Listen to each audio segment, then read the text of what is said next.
Assalamualaikum warahmatullahi wabarakatuh. Perkenalkan, nama saya Nunur Baiti dengan nomor induk mahasiswa 04330817182224. Saya dari kelas reguler 2 semester 6 mata kuliah Bisnis Internasional dengan dosen pengampu Ibu Adisya Maya Andara SPD MM. Baiklah, di sini saya akan membahas mengenai implikasi pencegahan dumping sebagai unfair trade practices terhadap negara berkembang. Dumping, apa itu dumping? Kegiatan dagang pengekspor skala internasional dengan harga jauh lebih rendah dari harga asal, yaitu dari importir. Contohnya yaitu ketika kita melakukan hubungan kerjasama dagang dengan negara lain, misalkan Indonesia dengan Amerika atau Cina. Ketika kita menjual barang kita di Indonesia atau di negara sendiri, harganya lebih mahal. Contoh barangnya kita ambil sarung tenun atau kain tenun.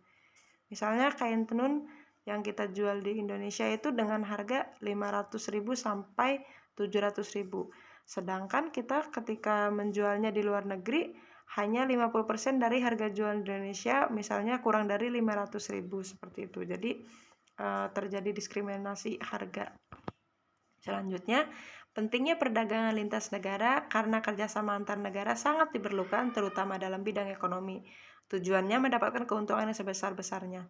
Nah, kerjasama antar negara itu, misalnya di negara kita tidak ada yang jual produk yang ada di luar negeri. Misalnya jaket yang anget gitu kan, kalau misalnya di luar negeri, di Indonesia nggak ada. Nah, melalui kerjasama ini kita bisa tukar barang dagang seperti itu.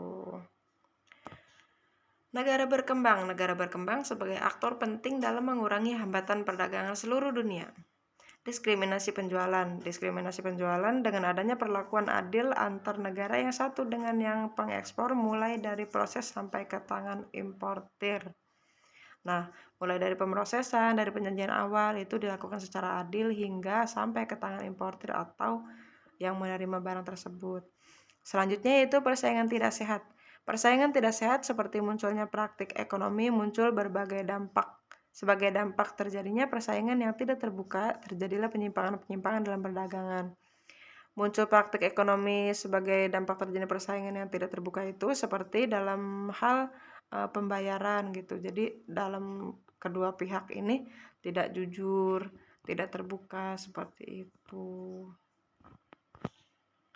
Nah, kesimpulan dari materi ini yaitu kegiatan perdagangan lintas negara diharapkan dapat berjalan dengan adil baik dari pihak pengekspor maupun importir. Pengekspor itu yaitu yang memberikan barang atau yang mengekspor barang. Misalnya kita dari Indonesia, atau importir itu negara yang membutuhkan barang tersebut. Dengan mematuhi peraturan yang sudah dibuat dari awal supaya menghindari penyimpangan-penyimpangan dalam perdagangan. Kerjasama yang baik akan berpeluang besar untuk sama-sama sampai pada tujuan bersama, yaitu mencapai keuntungan yang besar dan menghindari kerugian.